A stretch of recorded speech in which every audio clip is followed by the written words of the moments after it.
Good evening, Reston. Welcome to Reston Impact. I'm your host, John Lovis, as usual. And this evening we have a especially neat and interesting guest. She's a longtime Restonian and a new author. She is Kristina Alcorn, whose first book, I believe it's the first book, is our subject tonight. It's an intimate story of Reston founder Robert E. Simon, who passed away a few months ago at the ripe old age of 101.5 years. And as the title of the book warns us, the story is told, quote, in his own words, unquote. Kristina, welcome. I'm delighted to have you. Thank you. I'm delighted to be here. And talk about this story about one of the people who has most impressed me in my lifetime, is Robert Simon, a unique individual, a unique character who created the place that we love to live in. Mm-hmm. Let's start by giving the viewers, your neighbors and mine, a bit of your story first. Tell us where you come from, where you grew up, went to school, a little bit about your family, and what you've done up to the point where you started this book. Well, I'm one of the few native Washingtonians. I was actually born in D.C. Oh, I'm another. Oh, really? Yes, I was born at Doctor's Hospital. Now, I was born it was called Cafort's Hospital when I was born there. Oh, okay. And then it became Greater Southeastern. And I think the Doctor's Hospital doesn't even exist anymore. Really? Lincoln was president when I was born, you see. Hey, Lincoln's in my book, you know. So I was born in D.C., and then my family moved here when I was 6. So we moved over to Stratton Woods. I went to Dogwood. Oh, really? Yes, I did. Yeah, my daughter went to Dogwood. Oh, really? Yeah, there you go. There you go. And then we moved where my mom still lives, across from South Lakes High School. So I went to Terrasset.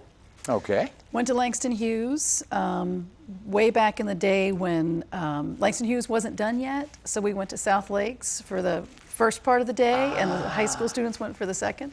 No, that's reversed. We went to school at noon, which was high school wonderful. Yeah, okay, cool. Yeah. So Langston Hughes, South Lakes, and then I went to Longwood University. Okay.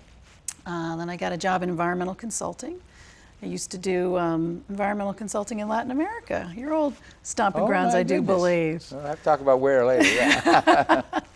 And interesting thing, I started this book before I had kids. And how many kids you got? What's that? You have how many children? 2. And their ages? Ryan is 16 and a junior at Herndon. Oh, I know, shame, I know. Okay. As a South Lakes grad, that's hard to take. Oh, okay. And Delia's in 7th grade at Hughes. Outstanding, okay. So I worked for a long time in environmental consulting, and then when I had my kids, took time off, went back to work about 5 years ago, and then left again to write this book because I just couldn't do both. How many years ago was that? How many years ago was it that you left to do this?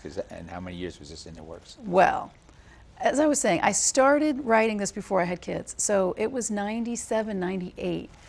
Well, I shouldn't say started writing it. I started researching it. I met Bob. Yeah. Heard his wonderful stories, as we all did. And then one night at the Hunter Mill Democratic Lasagna dinner, which yes, I remember many of those. Yes, many of those, sitting there eating, lasagna. He's telling a great story about, jitterbugging in war-torn London with a divine Welsh girl who didn't have the benefit of soap. And, he's just telling his great stories, and it just struck me. I said, Bob, have you recorded these stories? Yeah. And he said, nope. And I said, well, can I? And he said, sure. And I was like, okay. 1997.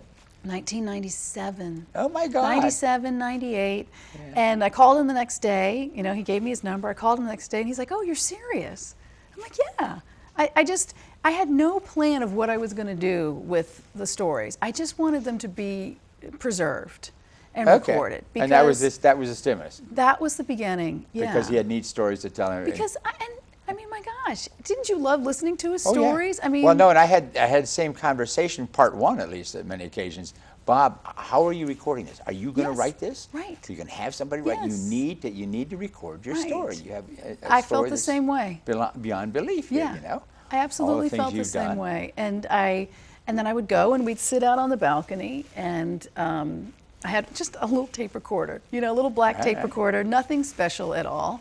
And I'd pop it in, and I'd hit play, and he would just talk. He would just tell me his stories. I recognize the known Bob long enough to recognize the words. Right, right. And that's what I've heard from folks who know him, and it makes me so happy that they're like, I can hear Bob's voice in these stories. Yeah. Bob and I were very close friends and community activists for many years.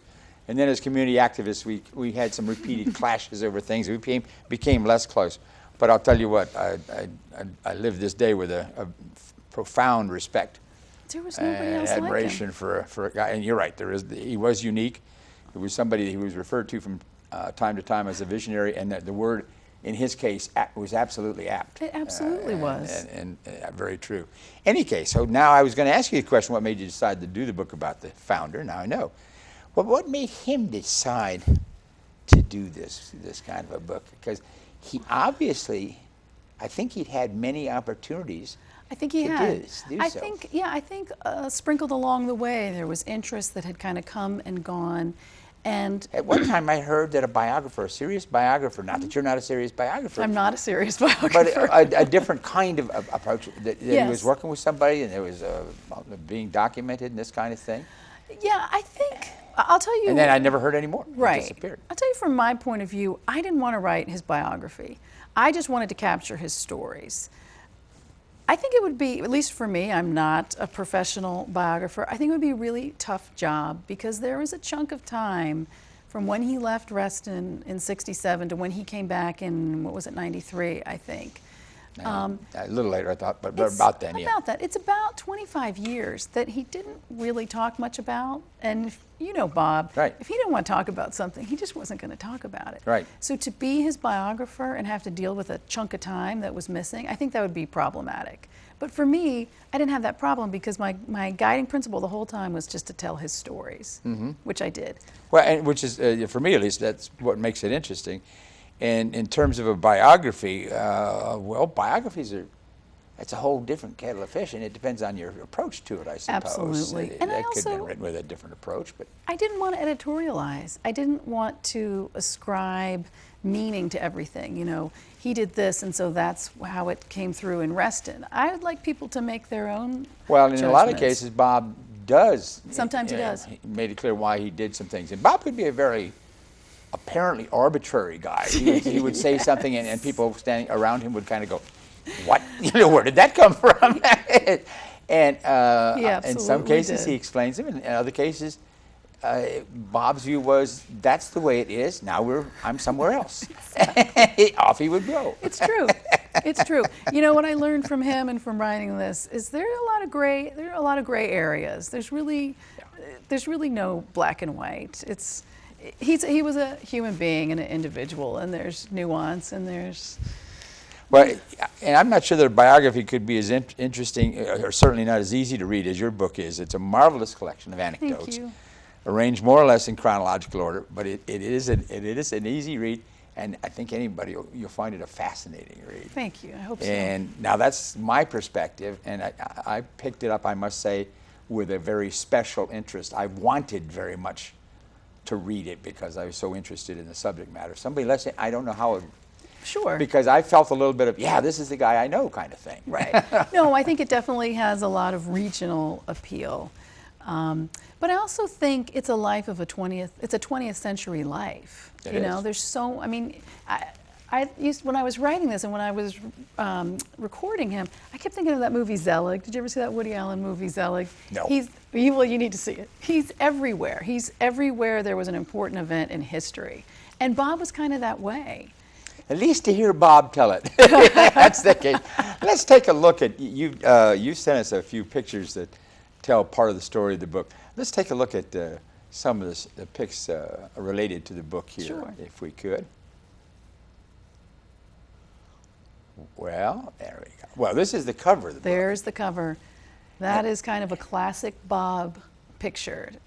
And tell us where that picture was taken. That was, it was taken by photographer Ron Blunt, and it's by the Fonseca sculpture, the Pylon, and obviously in winter, and the path behind him. That's in Hickory Cluster, right? It's on the way. So just as you go under the underpass? Just as you go under the underpass, it's actually on your left. Right.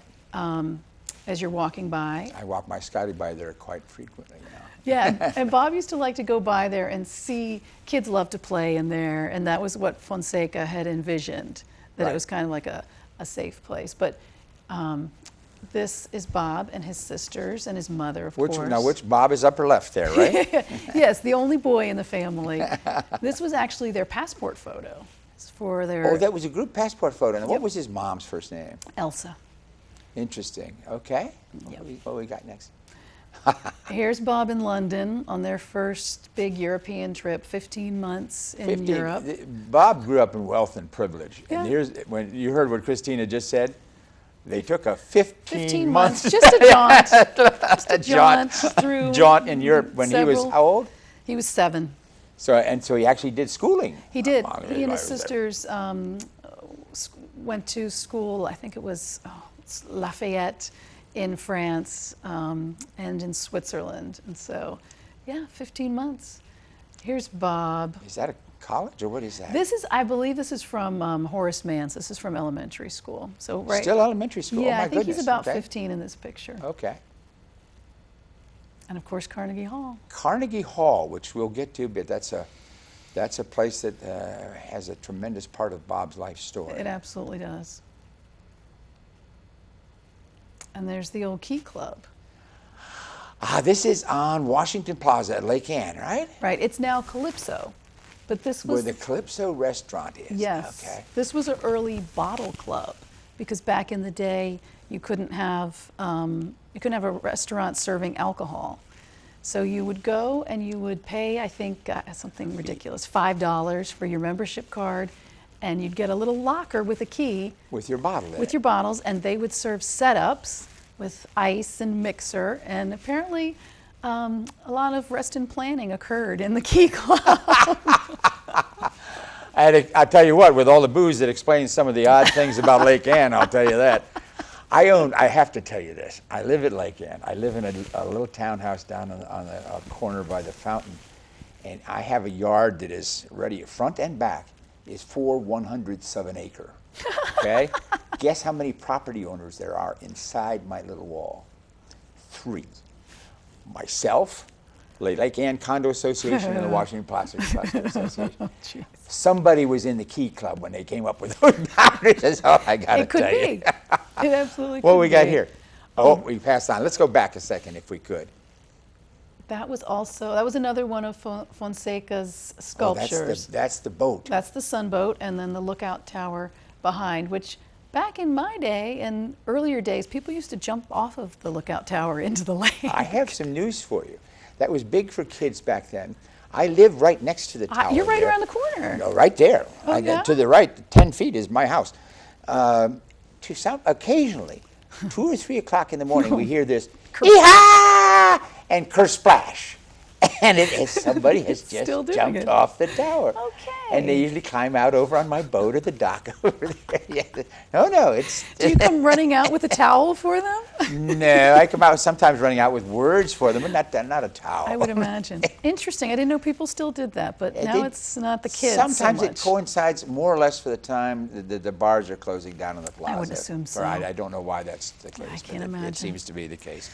That gives you some nice flavor of the book. Thank you for those. You told me that when you were writing the book, you heard it's in the book, as a matter of fact, you mentioned hearing a bunch of misconceptions about Bob and about Reston. Yes. Just to... You know, one of the funny ones I heard a lot that he was this playboy, this wealthy playboy. Now, he certainly had some money, but he never lived a playboy life. Well, there was a time when he was getting out of college and then in college a bit. Maybe. Yeah. But the misconception is that he was this wealthy playboy with some extra money and wanted to create some kind of utopia. Like it was some passing fancy that, I'll create a town and I'll name it after myself, and won't that be grand? And Now, let's not get to the ego side of it. But didn't you say that someone associated Simon, they assumed he was the scion of the Simon and Schuster? yes, of yes, the the publishing industry. And that's absolutely Not true. And I actually found that I've heard people say that. I also found that in a really old, I think it was a New York Times article. Really? Yes. It got that far in terms Not of that far. You know, something gets said and gets repeated a few times, and then then it it's becomes true. becomes fact. It goes to the internet, and you know what happens then. If it's on Wikipedia, yeah. And it's, the idea that Reston was not was something that was either for profit or just an idle person's fooling around with because he happened to have a great deal of money. That's what I've heard. Which is also an interesting dimension because at the end of the day, Bob did start out very wealthy and led a very privileged life, but then he made a massive investment to do a place called Reston. And at the end of the day, Bob felt he was kind of a financial failure because with all that he started with, at the end he was not a wealthy man. No. He wasn't a poor man, but he was definitely not a wealthy man by anybody's definition. No, that's absolutely true. But one of the things he said to me, and I'm pretty sure I put it in the book, that at the end of his life he had the fewest possessions. He lived in the smallest amount of space by choice. And lived in an apartment at the Heron House in Lake Ann. Yeah. And he was the happiest he'd ever been. And how often do you hear that people towards the end of their lives saying, "This is the best time of my life"? We should all be so lucky. Very, very, very interesting. And the Reston was just a game somehow. And let's stop on that one for a second, because Bob had his heart and mind in Reston. He did. It was a utopian idea for perhaps, but one that he was very serious about in terms of building community. And interestingly enough, in a place for all people. Absolutely, the open community. Yeah, absolutely. Which at the time was not done.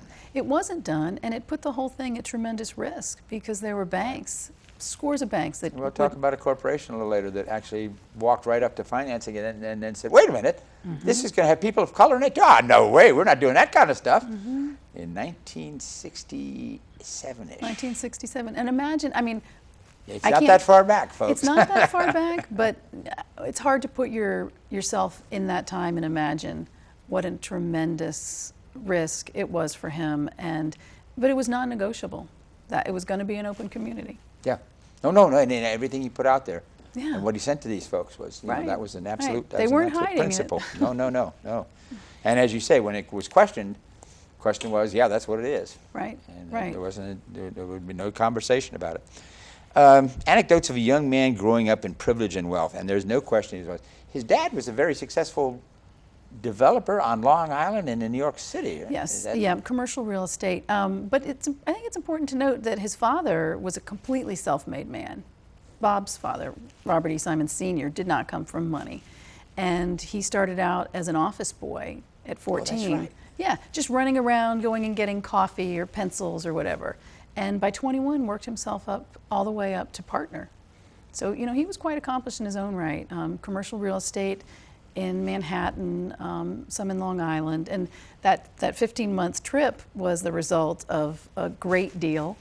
You know, I think he had bought and sold property quickly, made a good amount of money. And Bob says one of the things he loved about his old man, he's like, did he take that money, reinvest it? No, he said, I'm going to take my family on a European adventure for 15 months. Yeah, that did come through in the book. Because anyway, we'll get back to that. But he grew up in privilege and wealth. He went to private schools. He went to the very best private schools. And in his older days, as he got older, Bob also, he did travel in a network of elites in the business and cultural world. Bob always had contacts, and that's part of that has to do with the upbringing and the involvement in Carnegie Hall and that kind of place. I mean, Carnegie Hall, when he owned it, was a training place for some of the biggest names in theater, for example. Absolutely. And Bob and family had the Box 23, Box was it? 23, Box yes. 23. And he says his mother was extremely conscientious and it needed to be filled for every performance. So he saw everything. So he really did have that. That became part of who he was. When the family took that big trip, they had a terrible automobile accident. Terrible in the Italian accident. Alps, was it? Yeah, in Austria, yes. Austria. Yes, they were coming around a hairpin turn and crashed into another car, head-on collision, and Bob was hurt. His sister was severely hurt. And his father was. They didn't think that the sister was going. Nearly died. Yeah, had cut her jugular, and you know, he talks about it that. They were pulled out of the cars. They were laid out on the ground, and at first nobody came to help them. And the peasants were just standing around watching. and then it started to rain, so they left and got umbrellas and came back. And this is the suggestion there that these were wealthy tourists and they could take care of themselves almost. Probably. And, you know, it wasn't long after World War I. You know, it was not necessarily a climate that was all that welcoming, and they were quite well off. The people watching them were not. But eventually help did arrive, and they were carried down on stretchers to a resort. And when they got to the resort, people actually gave up their rooms for them and let them convalesce there. Part of this, Bob's upbringing and the fact that he came out of a very, very privileged background also says more about who he turned out to be than you might otherwise think. Because he had an opportunity to presumably just go and reside in that kind of a setting, and instead he took on challenges and doing things for community that he need not have done. Absolutely. In fact.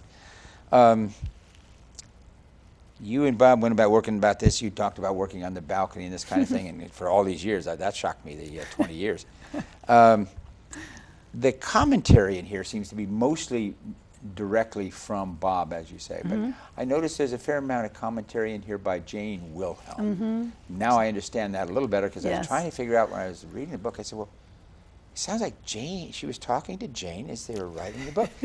But I thought the book was something of a last 4 or 5 years vintage kind of. I had no idea it went back 20 years. Yes. Because Jane Wilhelm, who was a lady who was, I guess, was a secretary, teacher, and then for Bob, when he started developing Reston, she was sort of in charge of making community. She was the community. I don't remember exactly what her title was, but community relations. So anything that had to do with the community and activities. And building a sense of community. Absolutely. It was an active. Absolutely. She was an amazing woman. And she was indeed. I got to interview her in '98. Okay. She was living at the Fellowship House. At Lake Ann Fellowship House, yeah. Which I don't think I included this in the book. I mean, I have a lot of tapes from Jane as well. Is that fascinating lady. Oh, she was fascinating, so dedicated to Reston, so dedicated to Bob's vision. And she said when they were planning Reston, one of the things Bob wanted was not only an open community, and not only that all incomes could live here, but all ages, so that you could live in Reston your entire life. You could live your life here, you could move from one place to another, and yes. Right, and Fellowship House was a big part of that for senior citizens. And Jane said, back in the day, she thought, that's where I'm going to end up, happily. How many fellowships? We have, what, 3 fellowship houses? Tall Oaks, Lake Ann, and Hunters Woods. Hunters Woods. Am I forgetting one? Isn't there one over by South Lakes Shopping Center? Oh, sorry. Yeah. It's a little different, but Thoreau. Right, exactly. Yeah. So I remember talking to her in her apartment at Fellowship House, and she said, yeah, this is where I figured I'd end up, and she was quite happy there. We had several long conversations. And she very nearly did. Her family moved her out to the West Coast, I believe, at the end, but she very close. Only when her health deteriorated in a serious way towards the end. Yeah. Right, and it was so fun to get her not her side of the story, because it meshed very closely with Bob's, but just to get a little bit more information around the edges. And the other thing is she had a tremendous personal loyalty to Bob. Absolutely. Although they weren't necessarily close in the later years, but she had this phenomenal loyalty to him and what he stood for. Absolutely. You're right. And I mean, he was her employer. So, they would have probably a different perspective on how things went. I mean, Bob said, do this, and she said, okay, and she would get it done. I mean, she talks about how Lady Bird Johnson was coming. They got very last minute, I guess, for Secret Service considerations, Lady Bird Johnson's going to be on the plaza in 2 hours, and all the things that they did to prepare for it, including Jane down on her hands and knees pulling weeds out of the bricks on the plaza. So yeah, she was devoted indeed. I can even, Jane in her latter years, I can imagine her do that. She called me one day and she said, Joe Stowers and Joe's wife. Marcia. And Marcia, they need to be best of Reston. Come on over and I want you to write it up for me. I bet she learned. And I was over there and went about an hour, She probably learned that from Bob, I want something done. Yes, I know you can do it. Yes. I'm going to have you do it. It did have that. It did have that same kind of feel to it. You're exactly right. I've learned a bit from him in that way. Exactly right. Probably not with nearly as much The charm. decision's been but- made. We don't need to be talking about this or wasting time on that kind of thing. Exactly. And that's how Jane said it was working for Bob. There was so much to get done. Right. He had so many ideas. And she says not all of them great ones. There's a story in there about the beanie shells. Did you read that? There was a guy in I read Africa. it all, but I'm not remembering the beanie shells. It was. I'm remembering the nudist colony and the bunnies, but I'm not remembering the beanie shells. The bunny man. There was a guy who was building low-income housing in Africa, and the deal was you would take concrete and you would lay it over basically a big balloon, which you would then inflate, and then the concrete would dry over time. And they did a demo over at Cameron Crescent, and but so okay, it goes up, and they had Secretary of HUD there. You know, it was a big deal. And then there was a lightning storm, and the power went out. And so the generator that was blowing air in there to keep the shell aloft failed. So then the balloon collapsed, so then the shell collapsed. So not everything worked, but that's a visionary, right? You try everything. I was on the, I was going to mention this later, but Bob and I ran for the Reston Association board together and served on the board together. And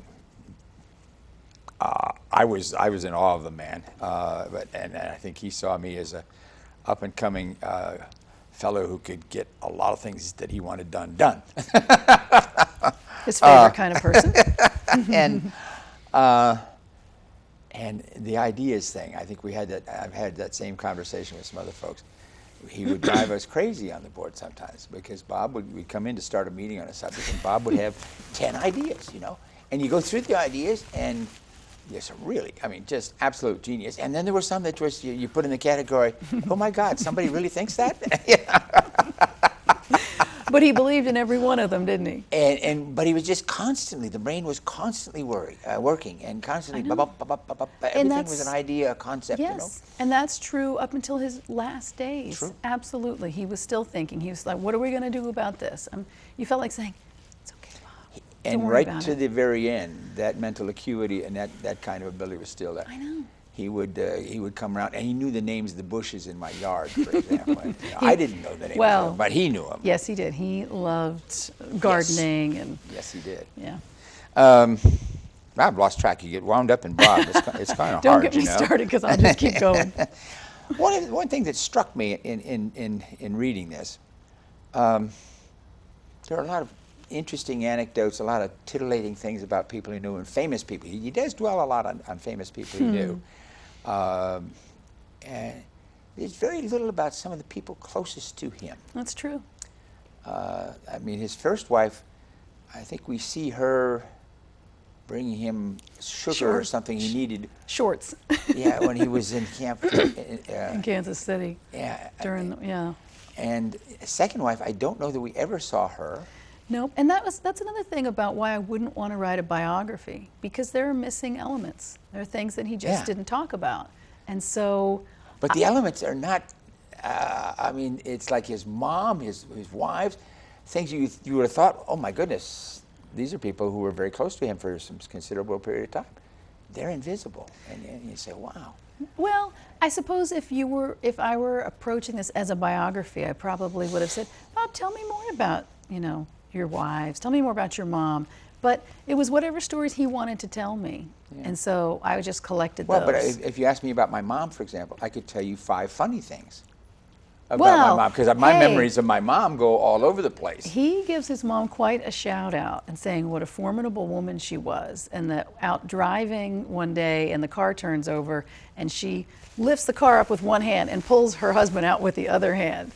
There was that. There you go. Very, very, very true. Very, very true. A remarkable woman. Bob, let's talk a little bit about Carnegie Hall. Bob's typical of the spoiled young Bob we're talking about.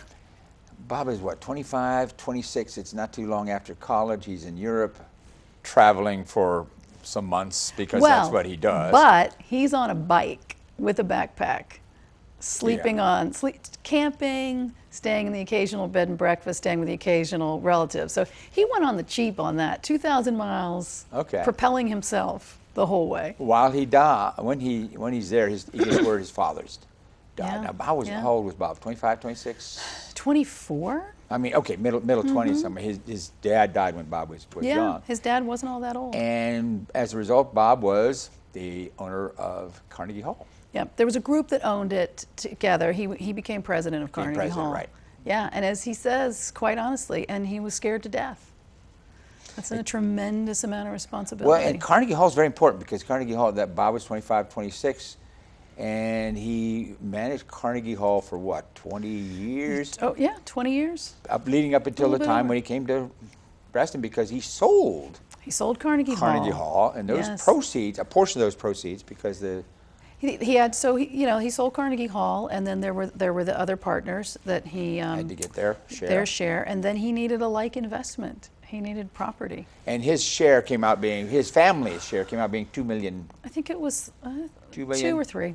Yeah. I'm bad with numbers. And well, I think it was 2, and the other investors' total piece of it was 3. I think it was the way it came out.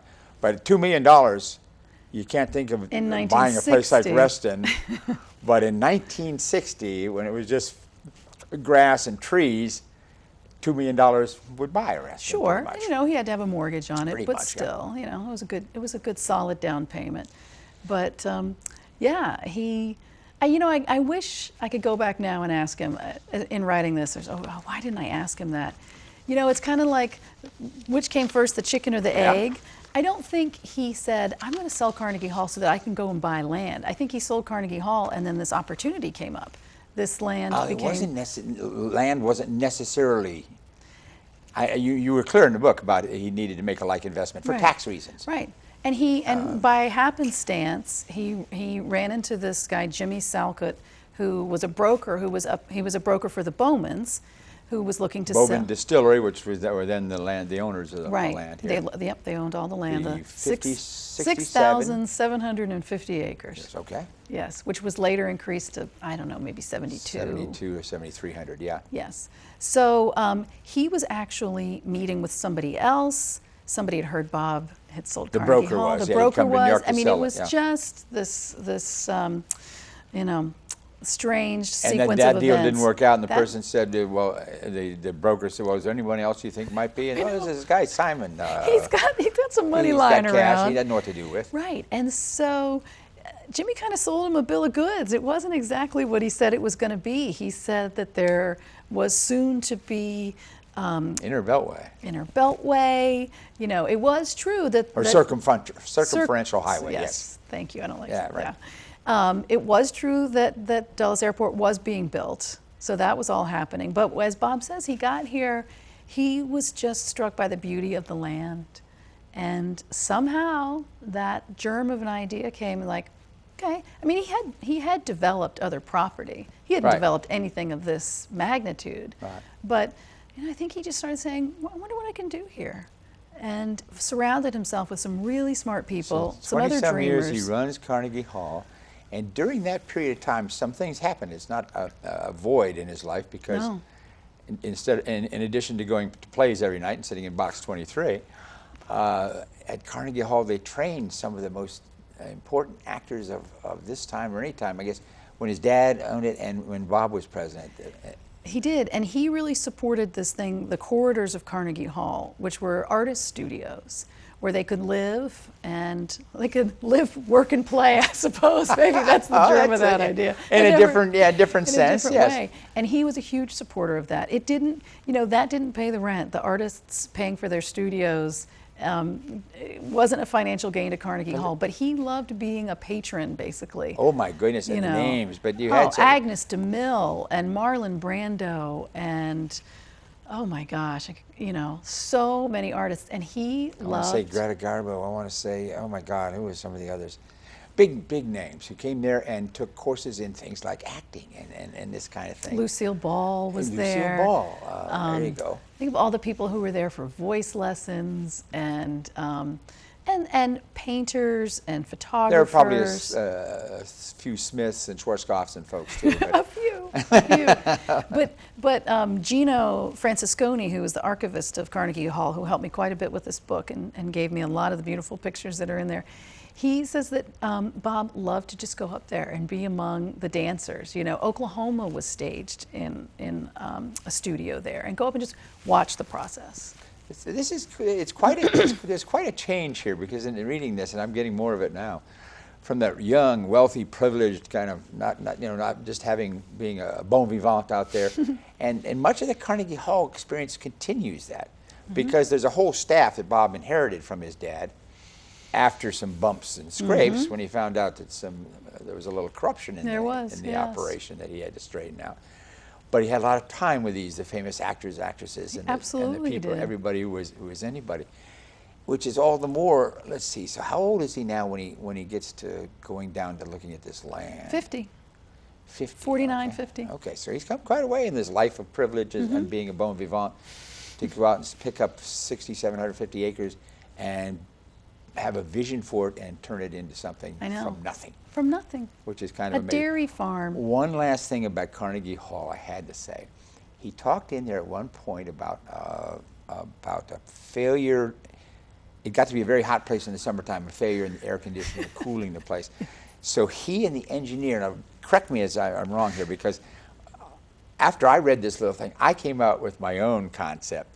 And he and the engineer took what was there, and they took a non-functioning air conditioner, rebuilt it such that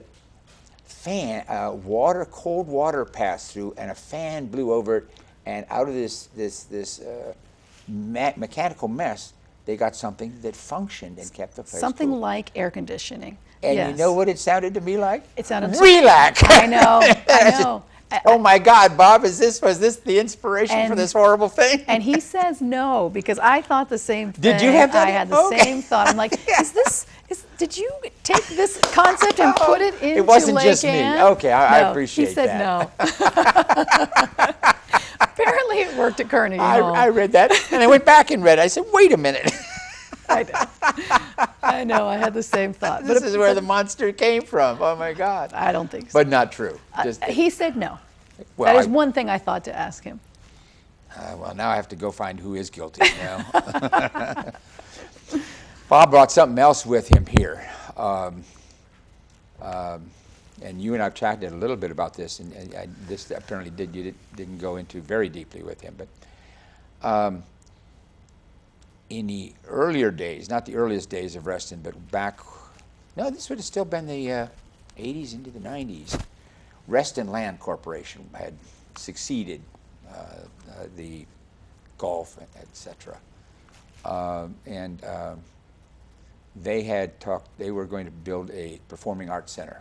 I know it was before they built Town Center, so it had to be back in that period of time when they were talking about Town Center, but they hadn't built it yet. And a performing arts center was going to be part of it. And Bob was something very, very big on that. Carnegie Hall Performing Arts. I mean, that's not a leap. It's not. No, it's not a leap. You stop and think about no, that's okay. That fits.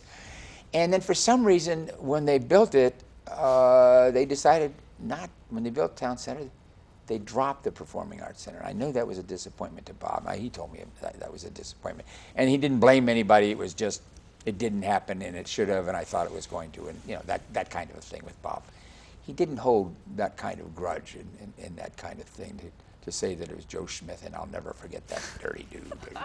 It just didn't happen. It was a shame, and I wish it had happened. And he moves on, and he moved on. And the irony here is that 2 or 3 years ago, before Bob died, they had this Reston master planning exercise. And towards the latter part of this exercise, and this comes from Terry Maynard, who was on the master plan task force, and a couple other people, Boston Properties, who has now become in later years the big developer, the owner of, if not everything in Town Center, just about everything in Town Center, stood up and offered that they were going to build a performing arts center. And the context of it was in the new Town Center with the advent of the metro, and right by the metro station. And there are drawings and everything that went into the record and show this performing arts center. And the impression I got from reading, one, I knew that it was in the plan and that Boston Properties proposed it. My sense of it was, but I want to stop a little bit short here, is that they were going to pay for it, the building at least. Now that I'm not 100% clear on.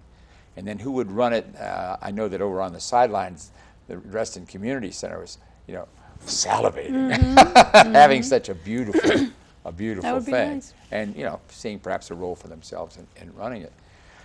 Son of a gun, 2 or 3 weeks before this interview, it turns out Boston Properties has reneged. They're not going to do it now. Now, this was not something they had to do, but it was something they offered to do, and now they've withdrawn it, and they're not going to do it. And their explanation is, that's the most valuable piece of property we have. Are you out of your mind that we do that with it? Now it is emerging as something that is moving to town center north, and maybe in the county's property, maybe the county does it, and I wonder who would pay for that. Well, we'll have to see. But what's interesting also is that this was something that was proposed, and Bob Simon was one of those who was there clapping when Boston Property said they'd do it.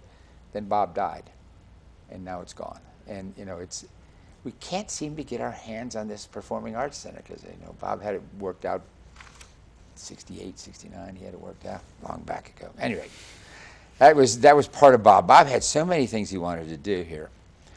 Tell us a little bit about putting Reston together, and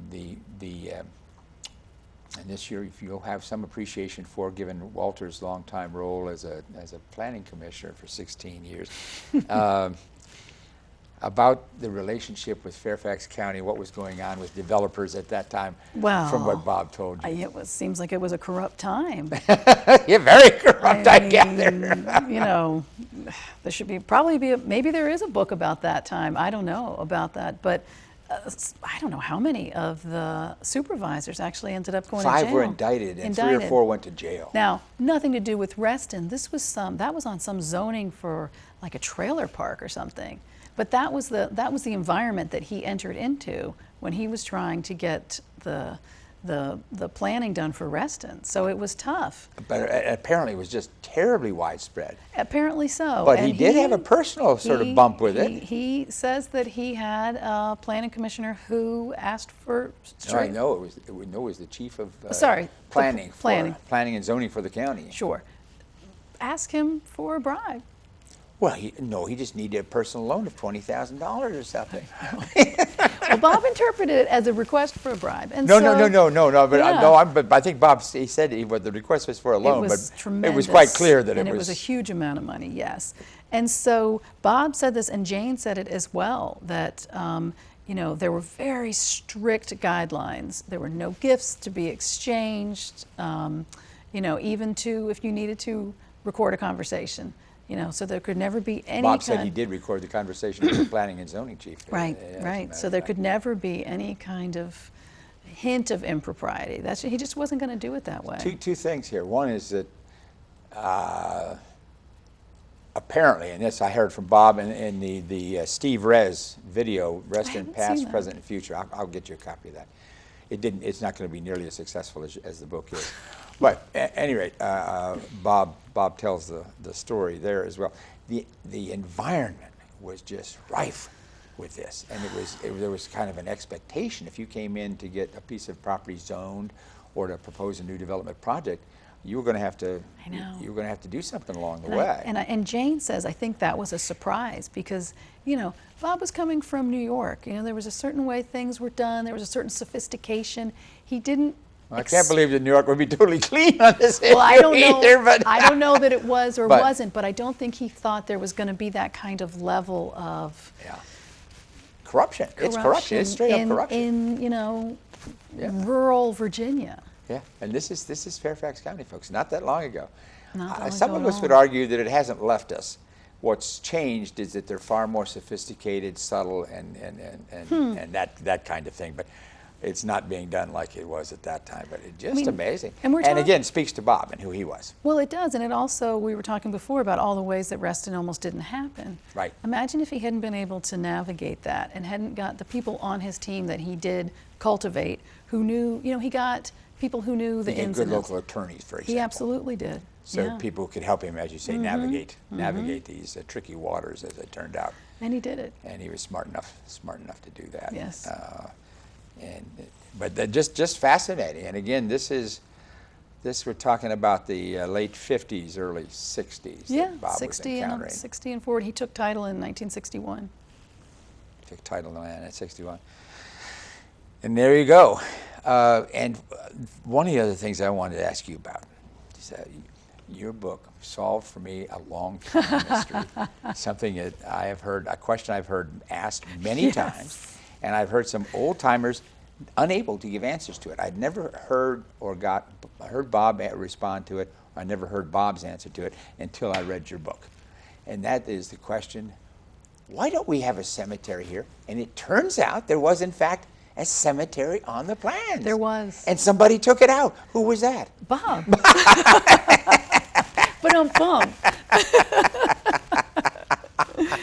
But tell him, why did he take it out? And he talks about it was a boneheaded move. It just, he was disgusted with the whole like funeral industry. Yes. And it Yes. was, I think probably they just caught him on a bad day, quite honestly. And what his explanation was, he was disgusted with the industry. He didn't like it at all. He just, and he just get it out of here. I can't, But maybe the it was like cemetery was to have been in the Lake Lake Fairfax Fairfax. area, somewhere between here and Lake Fairfax. Yeah, I've never apparently. actually seen the plan that had it on there, so I But don't Bob know. took it off, according to Bob. You know, I wish I knew more about that. Can you imagine that day somebody brought him this and he just, whatever, dealt with something We're not unpleasant. having that kind of thing in my blood. Get out of here. And the person was like, should I take it back to him? Take it back later. And then I guess it never happened.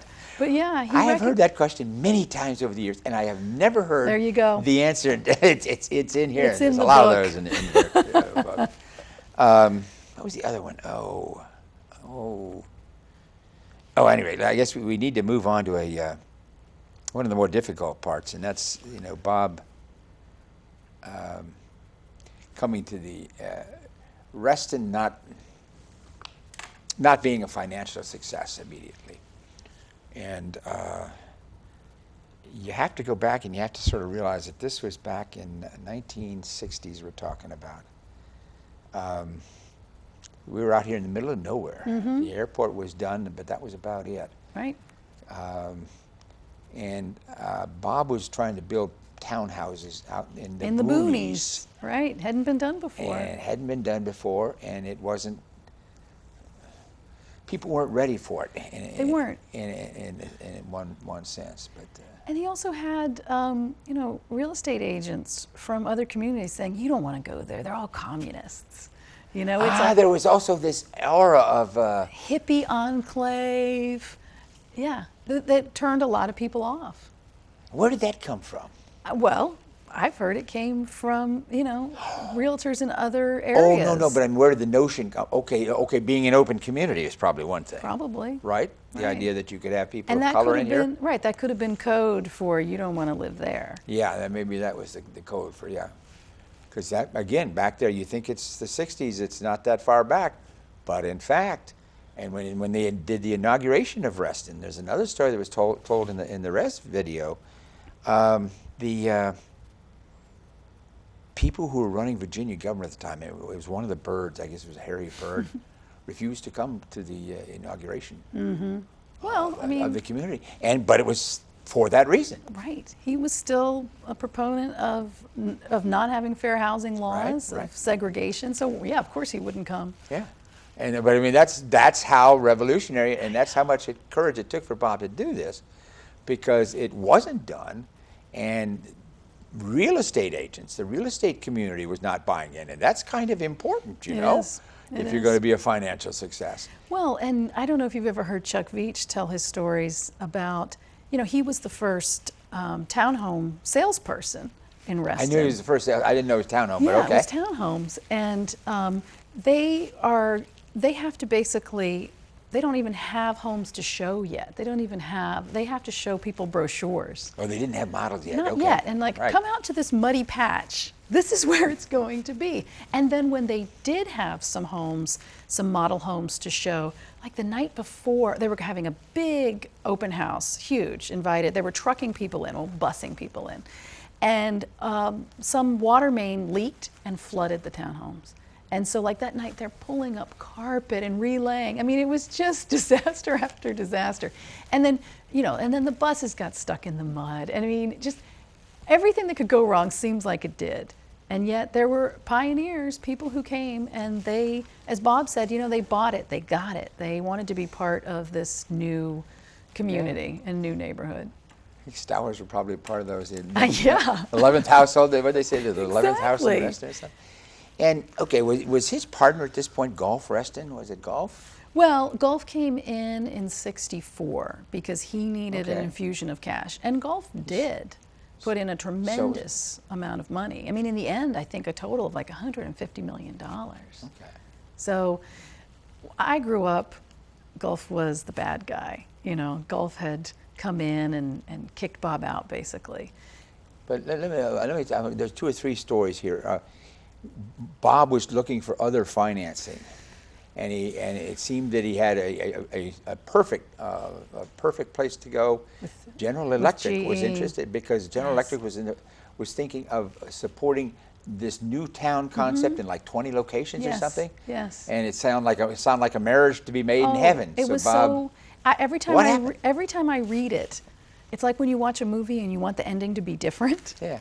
Because it was going to be great. They were presumably looking for Bob Simons. They were looking for Bob that Reston was going to be kind of this incubator. Reston was going to be the Right. first one. Let's try everything out here and get it right, and then we're going to replicate it all over the United And there are like States. 20 of them, yeah.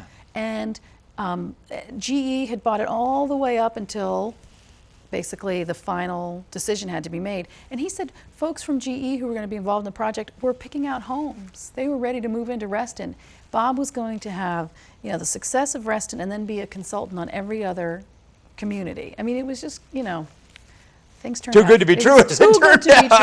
true. It was And then, too perfect. From what I understand, it got up to the very top, and it had to be a unanimous decision Among the board of among directors. the board of directors. And somebody said, no, I can't go for the open community concept. Okay.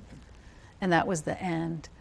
That was the end. General Electric dropped it, and it was because it was an open community. Yeah. And the hill was going. It was downhill with Gulf Reston, and a guy named Bob Ryan, who apparently didn't care for. It was almost like there was a personal enmity there. It seemed from the way Bob Simon explained it from the very beginning, from the very first meeting, that Bob Ryan had it out for him and was going to get his job, and told him as much, that I'm going to have your job. And it was mocking the efforts here. One of the things, and you show a picture of it in the book, Gulf Reston did not like, was down, and I remember the sign, down on Route 7 as you came out here. The first thing that you knew Reston was here, this huge Reston sign, and it was at a gas station, Esso. And there's the Esso sign. Right. And so Gulf Reston was not wildly impressed with this No. mode of advertising. Not at all. Among other things. Right, right. Oh, so that was the only place you could put a sign that made any sense on that stretch, but that's neither here nor there. Exactly. So it came down to it. Gulf Reston sends in this guy because it's not working financially. Right. And Bob had been bled of his capital, and I guess Gulf Reston's capital was bleeding. Bob Ryan was going to be the fixer. And Bob Ryan was starting to insert his people in, and he said, "Bob, you're going to have to resign." I guess. Well, Bob Ryan Tell me. didn't say that. So it was a board meeting, and Okay. it was the Gulf folks, Bob Ryan leading it, and Reston folks, including Jane Wilhelm and others. And Bob and Jane tell the same story pretty much, that Bob Ryan went around the room and said, "You'll stay, you'll go, you'll stay, you'll go," to different people. Luckily, Jane was one of the people who he said, "You'll stay." Bob Ryan could see how useful she was in her job. And then one of the other people who was allowed to stay, I can't remember his name at the moment, but he was basically a friend and colleague of Bob's and was assigned to fire Bob. And he said, to get Bob to resign. Get Bob to resign. Get Bob to resign. Because I've heard Bob tell that story before, that he was told, "You should resign." Yeah, this is how it's going down. You're gonna have to resign. And he was like, "No way. And I'm not Bob's gonna resign." response is, "No, if you want to get rid of me, you got to fire me." Well, you're fired. And there was no long delay apparently No. between that one remark and the other remark. And that was it. Do you have just anyway, Bob came, and then Bob went. As a result, Bob left Reston. He came back 25 years 25 years later. later. He came back in the early mid-'90s. That's when I met Bob, and we ran together for the Reston Association Board of Directors, and we were great cohorts on the board and for many years. And he did so much for the community. Last thing before we close, do you have just one short thing you would read for us that's kind of your favorite in the book? Let's see. I have a lot of favorites. I want to give the audience a bit of a taste for it, but Do you want from Reston, the person who has the best or do you want No, what do you think is the high point? Oh, I don't know about the high point. Well, or the low point, whatever. I don't know if it's a low point, Whatever but I really, you would like to tell I the love audience. this story because it combines the fact that he was a character in the 20th century. He was alive for so many of the parts. And so this is about Prohibition. Okay. Okay.